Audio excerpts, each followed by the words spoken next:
Hey, we're back with video 3 for Pam Grout, E squared book, 9 experiments, energy experiments. So 9 do-it-yourself energy experiments, E squared is what we're reading. Now we're going into the preliminaries before we start our first experiment. So I will continue reading.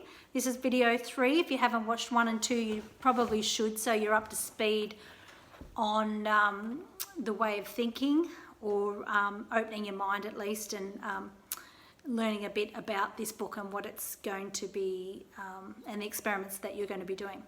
So we're on to the preliminaries, and we start with a quote, as we often do, by Ralph Emerson, the American essayist.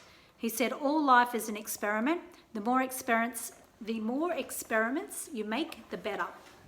So we're about to make 9 in this book. So let's continue on. You don't need a white lab coat, carbon nanotubes, or even those unsightly protective goggles to conduct the following experiments.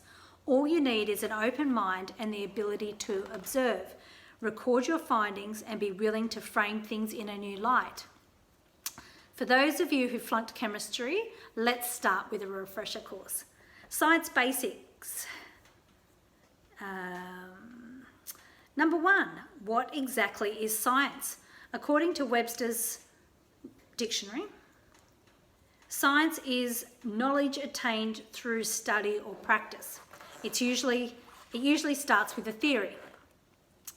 Number 2, okay, so what's a theory? To most of us, a theory is a vague and fuzzy fact.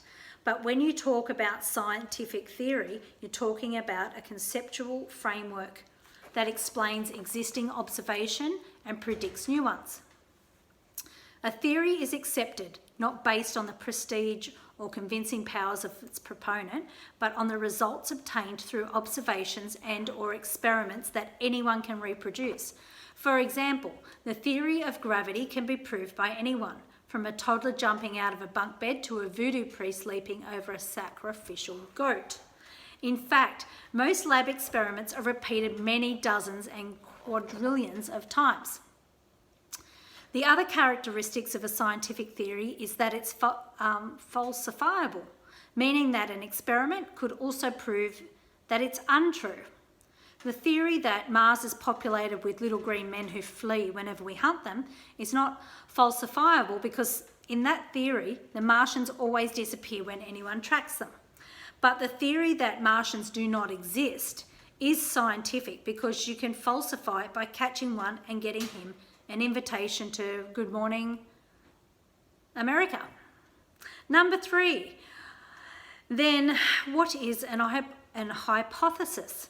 Again, in common vernacular, a hypothesis is a synonym for a guess. But to a scientist, a hypothesis is a working assumption about how the world works.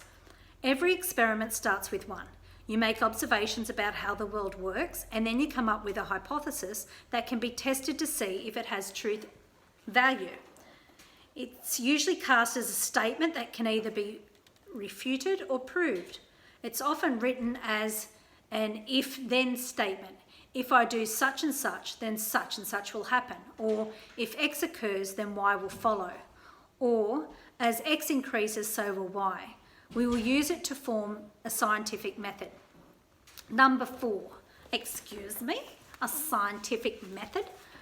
The scientific method is universally accepted as being the best way for winnowing truth from lies and delusion. The simple version looks something like this. You state a question, collect information, form a hypothesis, test the hypothesis, record and study data, and then draw conclusions. The great advantage of the scientific method is that it is unprejudiced. It works the same for everyone.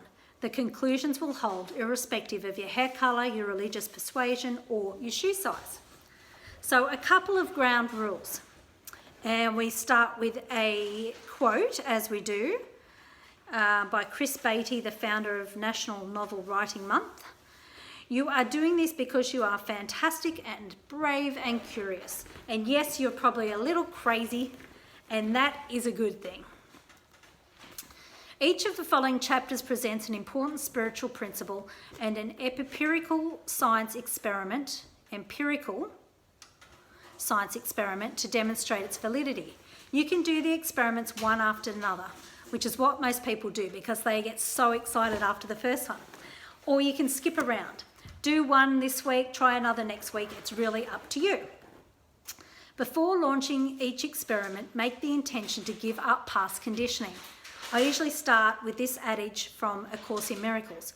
Open your mind and clear it of all thoughts that would deceive. And then be vigilant in receiving evidence. Look for it the same way you'd look for a set of missing car keys. On a day you're out of milk and the baby's crying. Looking for a set of car keys.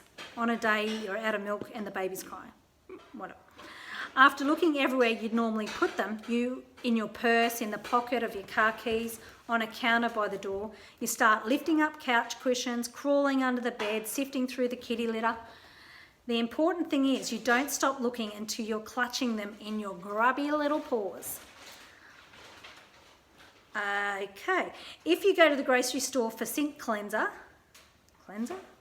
you don't come home until you find the shelf with the Comet, the Ajax or the Mr. Clean. If you go to the bookstore to pick up the latest John Grisham novel, you won't wimp out with some feeble excuse about not being able to find the G section. You go to the store fully knowing it's going to be there. At the end of each chapter, there's a lab report. These are similar to the lab reports that real scientists use. It's important to jot down the time you launch each experiment, take notes, document every finding. The more detailed the map, the better template you'll have for further study. As you log all your perceptions and experiences, be willing to risk being wrong in order to get the verifiable details to prove you're right. Okay, ready to become the mad scientist? You can move on to video 4 now, which will be the very first experiment in our book, E Squared. Let's show it to you. E Squared, Pam Grout. First experiment coming up on video 4. See you there.